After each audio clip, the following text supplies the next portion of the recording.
Yes, hello everyone. In the previous lecture, we have completed our chapter 2. So now here we'll study the quick summary. We'll wrap it in 10 to 15 minutes, not more than that. So first we have studied about what is company. Company इनसे दो से come and panis. Come means together. Panis means breads. And next we have studied about the incorporated company and the unincorporated company. Incorporated company means जो companies act में incorporate करी गई है specific and unincorporated means collection of individuals और partnership हम भी can say. Section 2 subsection 20 companies act के बारे में बताता है कि company क्या होती है क्या नहीं होती है. Next is characteristics of company. Corporate personality. Company की सेपरेट लीगल एंटिटी है. कंपनी खुद बोरो कर सकती है, स्यू कर सकती है, स्यूट कर सकती है. And shareholder is not liable for company act. इसमें हमने केस स्टडी पढ़ी थी Salomon versus Salomon and company limited. इसके फैक्ट्स ऑफ द केस अभी मैं डिस्कस नहीं कर रही हूँ.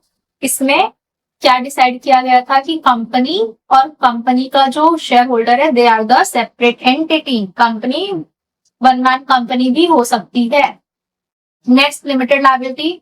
मेंबर्स की लायबिलिटी लिमिटेड होती है कब तक? उनके unpaid face value of the shares.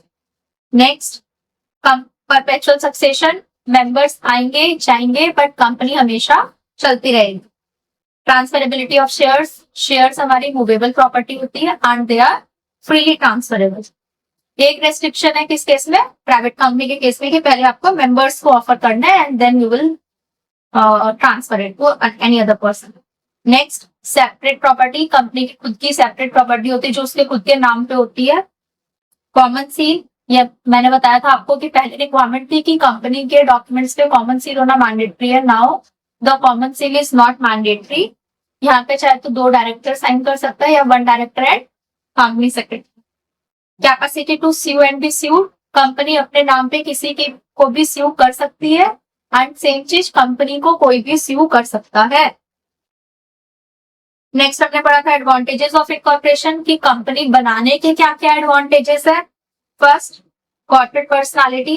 I have already told you. Limited liability, perpetual succession, transferable shares, separate property, capacity to do, flexibility and autonomy. Flexibility and autonomy क्या होता है?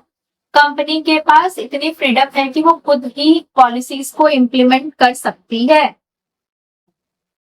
Disadvantages क्या है? सिर्फ प्रॉस किसी के नहीं होते. Pros and cons are the 2 sides of the same coin. Then formalities and expenses. Company को इनकॉर्पोरेट करने की बहुत सारी फॉर्मेलिटीज होती हैं, एक्सपेंसेस बढ़ जाते हैं. Corporate disclosures. बहुत सारे कॉर्पोरेट डिस्क्लोजर्स होते हैं जो कंपनी को देना मैंडेटरी होता है. Separation of control from ownership. Control directors के हाथ में होता है, ओनरशिप मेंबर्स होते हैं तो they are the separate persons. Greater social responsibility. Company जिस इन्वायरमेंट में एक्ट कर रही होती है तो इट इज एक्सपेक्टेड कि समथिंग इन रिटर्न उस सोसाइटी को दे. Greater tax burden. कंपनी के केस में फिक्स स्लैब रेट होता है.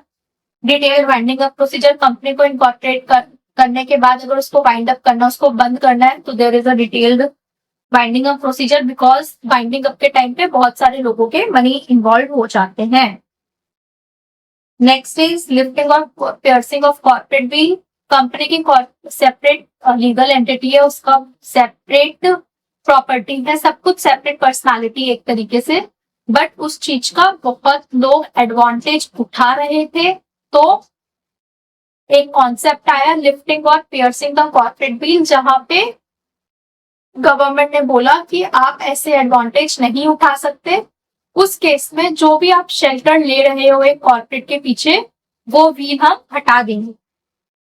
इस केस में कंपनी इग्नोर करते कि सेपरेट लीगल एंटिटी और जो उसके पीछे के पर्सन्स होंगे, जो मेंबर्स होंगे, प्रमोटर्स होंगे, डायरेक्टर्स होंगे, उनको पर्सनली लायबल करेगी for the debts of the companies. कोई भी इंडिविजुअल क्रेडिटर आके नहीं डिमांड कर सकता बट यस मेंबर लायबल होंगे कंपनी के डेट के लिए. नेक्स्ट इसमें हमने बहुत सारे केस लॉस पढ़े थे, फटाफट हम गो थ्रू कर लेते हैं. First is Gilford motor company versus horn, जिसमें इन्होंने बोला था कि जो भी फ्रॉड एक्स एम्प्लॉय ने करा था ड्यू टू सॉलिसिटेशन क्लॉज तो उस केस में बोला गया था कि अगर आप फ्रॉड या इम्प्रॉपर कंडक्ट के पर्पज से कंपनी बना रहे हो तो उस केस में हम कॉर्पोरेट बिल ने पेयर्स इन्होंने उठाई थी। नेक्स्ट VRG फिल्म्स लिमिटेड, इसमें ब्रिटिश कंपनी अमेरिकन कंपनी के नाम पे काम कर रही थी, तो उन्होंने बोला कि ब्रिटिश कंपनी सिर्फ और सिर्फ अमेरिकन कंपनी की नॉमिनी है, तो फिर कॉर्पोरेट बिल उठाई गई है।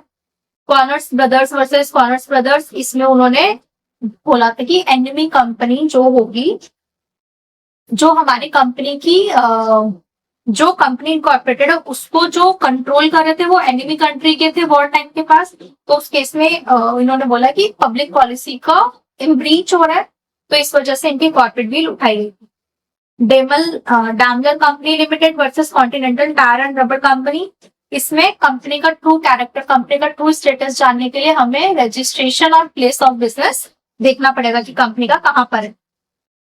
CIT versus manufacturing mills limited, commissioner of income tax versus Meenakshi mills limited, इसमें टैक्स इवेजन के लिए कंपनी बनाई गई थी, 2 कॉर्पोरेट शेयर उठाई गई थी। सर रिंशॉ मानक जी पिटिशन, इसमें भी टैक्स इवेजन के लिए कंपनी बनाई गई थी, तो उन्होंने बोगस कंपनीज बना ली थी, तो शेयर उठाई गई थी। Workman of associate rubber industries limited versus associated rubber industries limited, इस केस में क्या हुआ था कि हमें वर्कमैन्स को रिड्यूस्ड बोनस पे करना पड़े, इसलिए कॉर्पोरेट शीट को उठाया गया। कंपनी बनाई गई थी और इसलिए उन्होंने बोला कि नहीं चाहिए, आप ऐसा नहीं कर सकते। नेक्स्ट हमने पढ़ा टाइप ऑफ कंपनीज, इसके 2 तरीके से पढ़ा था, एक by liability and by nature. Liability में क्या क्या हो जाता है, limited by shares, limited by guarantee and unlimited liability. Limited by shares में आपकी लायबिलिटी लिमिट होती है due to the unpaid face value of the shares. Limited by guarantee में जो आपने अमाउंट की गारंटी दे रखी है, बट ये सिर्फ और सिर्फ बाउंड अप के केस में आपसे डिमांड कर सकते हैं, गोइंग कंसर्न के टाइम पे नहीं कर सकते। अनलिमिटेड के केस में आपकी लायबिलिटी अनलिमिटेड होती है, मीन्स मेंबर्स के पर्सनल एसेट्स भी लायबल होंगे for the debt of the company. By nature हमने क्या पढ़ा, private company, minimum 2 directors required, public company minimum 3 OPC। इसमें प्राइवेट कंपनी में हमने पढ़ा था रेस्ट्रिक्शन, प्रोहिबिशन, लिमिटेशन, 3 कंडीशन आ जाती है, याद है। Restriction to freely transfer the share, prohibition to invite the shares from the public, and L means limitation of limit the number of members to 200. Next is public OPC section 8, जो कि charitable purpose के लिए open होती है। Small company जिसकी अलग से limit दी गई है हमारी। गवर्नमेंट जिसमें एटलीस्ट 51% होल्ड करते हैं, सेंटर और स्टेट गवर्नमेंट। फॉरेन जो कंपनी इनकॉर्पोरेटेड आउटसाइड हुई है बट जिसका प्लेस ऑफ बिजनेस या वो कोई भी बिजनेस एक्टिविटी इंडिया में करता है। होल्डिंग कंपनी, सब्सिडरी कंपनी जिसका कंपोजिशन कोई भी अदर कंपनी करती है या फिर जिसका हाफ से ज्यादा वोटिंग पावर दूसरी कंपनी के कंट्रोल में है, दैट इज सब्सिडरी कंपनी। और जो कंपनी कंट्रोल करती है that is holding company.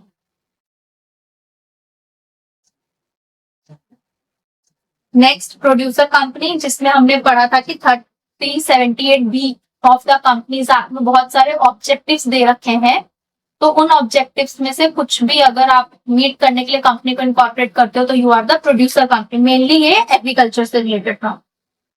Next हमने पढ़ा था board of directors. Board of directors कौन होते हैं, collective body of individual of directors. Directors are the brain of the company. Next minimum number of directors, public में कितने चाहिए 3, प्राइवेट में कितने चाहिए 2, 1% में कितने चाहिए 1, मैक्सिमम कितने हो सकते हैं 15, उनको एक्सीड किया जा सकता है yes by passing special resolution.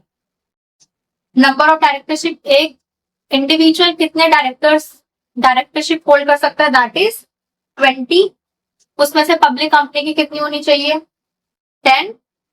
Further restrict करता है ये लिमिट बाय स्पेशल रिजोल्यूशन कि मेंबर्स यानी शेयर होल्डर्स चाहे तो ये लिमिट को रेस्ट्रिक्ट कर सकते हैं कि हमारे डायरेक्टर इतनी ही कंपनीज में डायरेक्टर रहेगा। Next directorship in government company कभी भी उस लिमिट के 20 में काउंट नहीं होती है। रेसिडेंस ऑफ डायरेक्टर, कंपनी में एटलीस्ट एक ऐसा डायरेक्टर होना ही चाहिए जो कि रेसिडेंट हो इंडिया का। रेसिडेंट कब मानेंगे, जब at least 182 days during the financial year वो इंडिया में रहा है। वुमेन डायरेक्टर हर लिस्टेड कंपनी में होनी चाहिए, एंड ऐसी पब्लिक कंपनी में जिनका paid up share capital 100 crore से ज्यादा है और टर्नओवर 300 करोड़ से ज्यादा है। वुमेन डायरेक्टर की वैकेंसी कब फिल करनी होती है? At the earliest, not later than immediate next board meeting और 3 month whichever is later. मतलब कि अगर हम मैक्सिमम 3 महीने में तो हमें करनी ही पड़ेगी, चाहे तो हम नेक्स्ट बोर्ड मीटिंग में का वेट कर लें, चाहे 3 महीने के अंदर जो भी बात है उसमें हमें वैकेंसी फिल करनी पड़ेगी। नेक्स्ट, इंडिपेंडेंट डायरेक्टर कहाँ डिफाइंड है? सेक्शन 149 सब सेक्शन 6 में। एमडी हमारा एमडी WTD नॉमिनी डायरेक्टर हमारे कभी भी इंडिपेंडेंट डायरेक्टर नहीं हो सकते। इंडिपेंडेंट डायरेक्टर का क्राइटेरिया कहाँ दिया गया है? सेक्शन 149 सब सेक्शन 6 में। उसमें क्या क्या है? पर्सन ऑफ इंटीग्रिटी होना चाहिए, प्रमोटर नहीं होना चाहिए, प्रमोटर ग्रुप से रिलेटेड नहीं होना चाहिए, कोई भी रिलेशनशिप नहीं होना चाहिए 10% तक, लेकिन हो सकता है टोटल इनकम का। उसके रिलेटिव कोई भी सिक्योरिटीज होल्ड ना करते हो बियॉन्ड 50 लाख और 2% of the paid up capital, कोई भी गारंटी ना दी हो, कोई भी सिक्योरिटी ना दी हो। इसमें भी हमने पढ़ा था 50 लाख की लिमिट थी हमारी। वो इंडिविजुअल खुद या उसका रिलेटिव KMP नहीं होना चाहिए, एम्प्लॉय नहीं होना चाहिए, बट हाँ रिलेटिव के केस में वो एम्प्लॉय हो सकता है, KMP नहीं हो सकता। नेक्स्ट, अपने रिलेटिव्स के साथ मिलकर 2% से ज्यादा टोटल वोटिंग पावर होल्ड नहीं करनी चाहिए। शुड नॉट बी CEO और director of any not for profit organisation जिनकी 25% से ज्यादा रिसीविंग किसकी हो? उस 25% से ज्यादा रिसीविंग उस कंपनी के डायरेक्टर, प्रमोटर या होल्डिंग कंपनी से आ रही हो। इसमें एक पॉइंट नहीं है,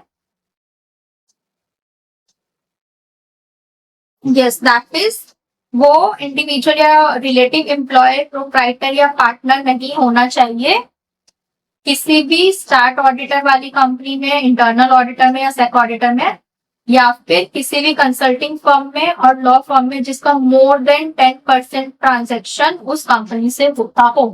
more than 10% of total income of that firm का ट्रांजेक्शन उस कंपनी से होता है तो वो भी disqualified. Next, mandatory independent director कितने चाहिए? लिस्टेड पब्लिक कंपनी में हमारे 1/3, पब्लिक कंपनी जिनमें पेड अप कैपिटल हमने पढ़ा था 10, 50, 100, paid up capital 10, 50 is outstanding loan and debentures and 100 is turnover, at least 2 होने चाहिए। स्मॉल शेयर होल्डर्स भी डायरेक्टर इलेक्ट कर सकते हैं एवरी लिस्टेड कंपनी में। स्मॉल शेयर होल्डर्स मीन्स जिनकी नॉमिनल वैल्यू 20,000 से कम। फिर हमने पढ़ा था duties of directors. Duties of directors क्या कहता है? Act as per articles of the company, act in good faith for members benefit, exercise due care diligence, avoid conflict of interest, not seek undue gain for self or relative or parents, or not assign his office to anyone. Penalty क्या है? 1 लाख से 5 लाख के बीच में। Powers of board कौन सा section deal करता है? Section 179। इसमें ये सारी पावर्स बोर्ड मीटिंग में ही एक्सरसाइज कर सकते हैं, not by way of other means. Share में कॉल ऑन शेयर होल्डर, अगर शेयर होल्डर्स को के साथ किसी अनपेड मनी पे उन्हें पार्टली पेड अप शेयर से अगर उनको कोई भी कॉल मनी लेनी है तो वो बोर्ड मीटिंग में अप्रूव करना पड़ेगा। Authorise buyback, issue securities, borrow money, invest money, grant loan, approve financial statement and board report, diversify the business, approve amalgamation, merger और reconstruction, take over a company, make political competition contribution, appoint और remove KMP and appoint internal auditor and secretary auditor. Next, board meeting कितनी होनी चाहिए? Incorporation के 30 minutes के अंदर अंदर एक होनी चाहिए एंड मिनिमम 4 बोर्ड मीटिंग्स होनी चाहिए। मैक्सिमम गैप कितना होना चाहिए? 120 डेज का। एंड OPC और स्मॉल कंपनी के केस में मिनिमम 2 बोर्ड मीटिंग होनी चाहिए, एक board meeting each half year, और मिनिमम गैप कितना होना चाहिए? 90 डेज का। Notice of board meeting 7 days का मिनिमम नोटिस का टाइम देना है। शॉर्टर नोटिस पे कर सकते हैं? जी बिल्कुल कर सकते हैं। एटलीस्ट 1 इंडिपेंडेंट डायरेक्टर प्रेजेंट होना चाहिए, या फिर जो भी डिसीजन उस बोर्ड मीटिंग में लिया गया है वो रैटिफिकेशन होना चाहिए। नोटिस कैसे भेज सकते हैं? कुरियर से भेज सकते हैं? नहीं। कैसे भेज सकते हैं? Hand, speed post, registered post, fax, email और अदर इलेक्ट्रॉनिक मीन्स। नोटिस कौन इशू करता है? Company secretary. कौन इशू करता है? कंपनी सेक्रेटरी और डायरेक्टर। अगर कोई CS नहीं है तो अगर किसी डायरेक्टर को ऑथराइज कर रखा है तो वो इशू करेगा। नोटिस में क्या क्या होना चाहिए? Serial number, day, date, time and full venue यानी place. Notice must inform about the option to participate electronically. अगर VC से पार्टिसिपेट करने का ऑप्शन दे रहे हैं तो वो भी नोटिस में हमें इन्फॉर्म करना पड़ेगा। कोरम कितनी होनी चाहिए? कोरम मतलब मिनिमम कितने डायरेक्टर्स का प्रेजेंट होना मैंडेटरी है टू स्टार्ट द मीटिंग, और quorum throughout the meeting present होना चाहिए। कितना होना चाहिए? 1/3 और 2 director whichever is higher. Participation via video और ऑडियो विजुअल मीन्स काउंट होगा कोरम के लिए। अगर इंटरेस्टेड डायरेक्टर्स हैं तो वो कोरम के लिए पार्टिसिपेट नहीं कर सकते, बट अगर प्राइवेट कंपनी तो उस केस में वो पार्टिसिपेट कर सकते हैं आफ्टर डिस्क्लोजिंग देयर इंटरेस्ट। अगर मीटिंग में कोरम नहीं, ये मैंने पॉइंट मेन लेक्चर्स में आई गेस स्किप कर दिया था, बट मोस्ट इंपॉर्टेंट पॉइंट, अगर मीटिंग नहीं हो पाई due to want of quorum तो वो same day same time next week के लिए एडजर्न हो जाएगी। अगर नेक्स्ट वीक में नेक्स्ट नॉन हॉलीडे है तो, अगर नेशनल हॉलीडे है तो वो नेक्स्ट डे पे शिफ्ट हो जाएगी। Next, members meeting, share holders meeting कितने तरीके की होती है? 3 तरीके की। Annual general meeting, extraordinary general meeting and class meeting. Annual general meeting कितनी करती है साल में? एक बार, कंपल्सरी। नोटिस कितने दिन पहले देना है? एटलीस्ट 21 क्लियर डेज पहले। शॉर्टर नोटिस पे दे सकते हो? यस, दे सकते हैं। उसके लिए क्या करना है आपको? 95% शेयर होल्डर्स का अप्रूवल होना चाहिए। कंटेंट में क्या लिखना है? Day, date, time, place and agenda और प्रॉक्सी क्लॉज। प्लेस, एजेंट के केस में रजिस्टर्ड ऑफिस या फिर जिस स्टेट में रजिस्टर्ड ऑफिस आपका रजिस्टर्ड है उस स्टेट में होनी चाहिए। एजेंट के लिए कोई भी ऐसी रिक्वायरमेंट नहीं है। डे, कोई भी डे हो सकता है other then national holiday. EGM आपकी नेशनल हॉलीडे पे भी हो सकती है। टाइम, बिजनेस आवर्स होना चाहिए, दैट इज 9 to 6। ईजीएम के केस में ऐसी कोई टाइम लिमिट नहीं है। एजेंडा, प्रॉक्सी क्लॉज भी आपको लिखना है। और इसमें 21 क्लियर डेज का गैप होना चाहिए। 21 क्लियर डेज। केएमपी कौन होता है? की managerial personal. Section 2 sub section 51 इसका डिफाइन करता है। सीईओ, एमडी और manager, company secretary, whole time director, CFO और 1 level below the director if designated by the board of the directors. Company secretary कहाँ पे डिफाइंड है? कंपनी सेक्रेटरीज एक्ट में। Whole time company secretary किन companies को चाहिए होता है? सारी लिस्टेड कंपनी में, और पेड अप कैपिटल जिन पब्लिक कंपनी का 10 करोड़ से ज्यादा है उनको चाहिए होता है। 10 करोड़ या 10 करोड़ से ज्यादा। और सेम प्राइवेट कंपनी में भी अगर 10 करोड़ या 10 करोड़ से ज्यादा है तो आपको होल टाइम कंपनी सेक्रेटरी होना मैंडेटरी है। सीएस इन प्रैक्टिस, ठीक है। शेयर होल्डर्स कौन कौन होता है? सब्सक्राइबर्स टू द मेमोरेंडम, जिन्होंने अग्री करा है कि हम सब्सक्राइब करेंगे, या फिर जिन्होंने सब्सक्राइब कर लिया है, या फिर कोई अदर पर्सन जो अग्री कर रहे हैं कि हाँ इन राइटिंग की हाँ हमारा नाम आप रजिस्टर ऑफ मेंबर्स में डाल दो, हम लेंगे शेयर्स। एंड पर्सन जिनका नाम बेनिफिशियल ओनर ऑफ डिपॉजिटरी में मेंशन है। एसेंशियल एलिमेंट्स क्या है? Agreement to become a member and entry होनी चाहिए रजिस्टर ऑफ मेंबर्स में। मेंबर और शेयर होल्डर में क्या डिफरेंस है? मेंबर की डेफिनेशन डिफाइंड है, शेयर होल्डर की डिफाइंड नहीं है।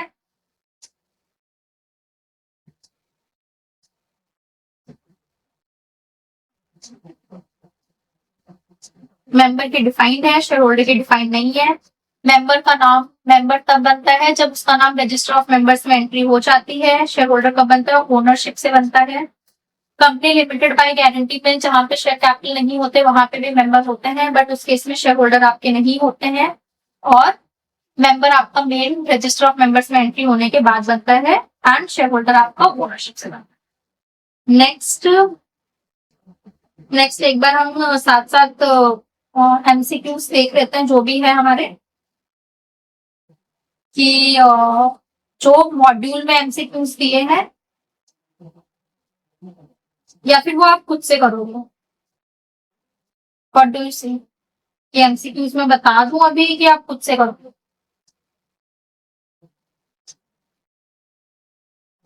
गो थ्रू कर लेते हैं एक चैप्टर के, next will see. Yes, the property of the first question is the property of the company is not the property of shareholder, it is the property of the company। किस केस में करा था? हमने ये पढ़ा था, that is gramophone and typewriter company versus Chenley. ये स्टूडेंट्स आपको एमसीक्यूज पेपर है तो आपको बिल्कुल भी लाइटली नहीं लेना है सब्जेक्ट को। एमसीक्यू इवन और डिफिकल्ट हो जाता है आपका, बिकॉज अगर सब्जेक्टिव होता है तो आपको उस टॉपिक का कुछ पता है तो you can answer, but in case of MCQ आपके पास 4 ही ऑप्शन रहेंगे और आपको उसमें से भी टिक मार्क करना है। तो आपको कॉन्सेप्ट बिल्कुल क्लियर होना चाहिए। अगर कुछ भी क्लियर नहीं है तो लेट मी नो। तो इसका हो गया ऑप्शन ए। नेक्स्ट इज, मैं इस पे अभी करंटली टिक नहीं लगा रही हूँ क्योंकि आप लोग ताकि कॉपी ना कर। A company registered under section shall not alter the provisions of its memorandum and articles except with the previous approval of. Yes, section 8 company अपना एमओए ऑल्टर नहीं कर सकते without the approval of central government. किसका approval mandatory है? Central government का। क्यों नहीं alter कर सकती? क्योंकि सेक्शन 8 कंपनी किस पर्पज से बनती है? चैरिटेबल पर्पज से।